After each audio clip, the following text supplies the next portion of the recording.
School ബസും ഡ്രൈവറും ഫിറ്റാണോ? പരിശോധനയ്ക്കൊരുങ്ങി motor വാഹന വകുപ്പ്. അധ്യയന വർഷം ആരംഭിക്കാൻ ദിവസങ്ങൾ മാത്രം ശേഷിക്കെയാണ് സ്കൂൾ ബസുകളുടെ കാര്യക്ഷമത പരിശോധന തുടങ്ങുന്നത്. പരിശോധന പൂർത്തിയാക്കി സ്റ്റിക്കർ പതിപ്പിച്ച വാഹനങ്ങൾ മാത്രമാണ് നിരത്തിലിറങ്ങാൻ അനുമതി. സ്കൂൾ തുറക്കലിന് മുന്നോടിയായി സ്കൂൾ ബസുകളും ഡ്രൈവർമാരും ഫിറ്റാണോ എന്ന് പരിശോധിക്കാനൊരുങ്ങി മോട്ടോർ വാഹന വകുപ്പ് ഉദ്യോഗസ്ഥർ.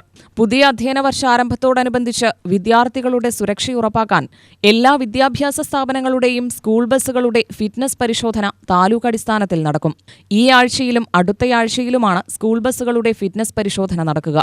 സ്കൂൾ അധികാരികൾ വാഹനങ്ങൾ പരിശോധനയ്ക്ക് വിധേയമാക്കി വരുന്ന അധ്യയന വർഷത്തിലേക്ക് വാഹനങ്ങൾ ഉപയോഗിക്കുന്നതിന് അനുമതി നേടണം.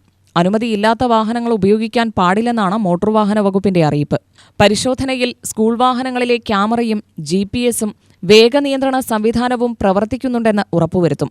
വാഹനത്തിന്റെ മുന്നിലും പിന്നിലും വിദ്യാഭ്യാസ സ്ഥാപനത്തിന്റെ പേര്, മറ്റു വാഹനങ്ങളിൽ സ്കൂൾ ഓൺ ഡ്യൂട്ടി ബോർഡ്, കുട്ടികൾ കയറുകയും ഇറങ്ങുകയും ചെയ്യുന്നത് ഡ്രൈവർക്ക് കാണാവുന്ന വിധത്തിൽ കണ്ണാടി സ്ഥാപിക്കൽ തുടങ്ങിയ നിർദ്ദേശങ്ങളും പാലിക്കപ്പെടുന്നുണ്ടോ എന്ന് ഉദ്യോഗസ്ഥർ പരിശോധിക്കും.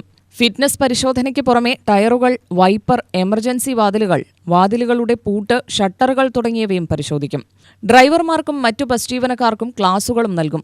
ലഹരി ഉപയോഗം, റോഡ് സേഫ്റ്റി, കുട്ടികളുടെ സുരക്ഷ, സമൂഹമാധ്യമങ്ങളുടെ ഇടപെടൽ, സ്കൂൾ ബസിൽ ആയമാരുടെ ആവശ്യം തുടങ്ങിയ വിഷയങ്ങളിൽ ക്ലാസ് എടുക്കും. സ്കൂൾ ബസുകളെ ഫിറ്റ്നസ് പരിശോധനയ്ക്ക് വിധേയമാക്കാൻ കൃത്യമായ തയ്യാറെടുപ്പിലാണെന്ന് സ്കൂൾ അധികൃതർ പറയുന്നു. സ്കൂൾ തുറക്കുന്നതിന് മുന്നോടിയായി ബസ്സുകളുടെ ട്രാൻസ്പോർട്ടിംഗ് മേഖലയിൽ നിന്ന് തന്നിരിക്കുന്ന നിർദ്ദേശം അനുസരിച്ച് ബസ്സുകളെല്ലാം ഫിറ്റ്നസ് കാണിക്കുകയും ഡ്രൈവർമാർക്ക് പോലീസിൻ്റെ ഭാഗത്തുനിന്ന് പോലീസ് ക്ലിയറൻസ് സർട്ടിഫിക്കറ്റ് ഇപ്പോൾ എടുത്ത് സ്കൂളുകളിൽ സബ്മിറ്റ് ചെയ്തെങ്കിൽ മാത്രമേ അവർക്ക് സ്കൂൾ ബസ്സുകൾ ഓടിക്കാനായിട്ട് സാധിക്കുകയുള്ളൂ എന്നുള്ളൊരു നിബന്ധനയും കൂടെ കൊണ്ടുവന്നിട്ടുണ്ട്.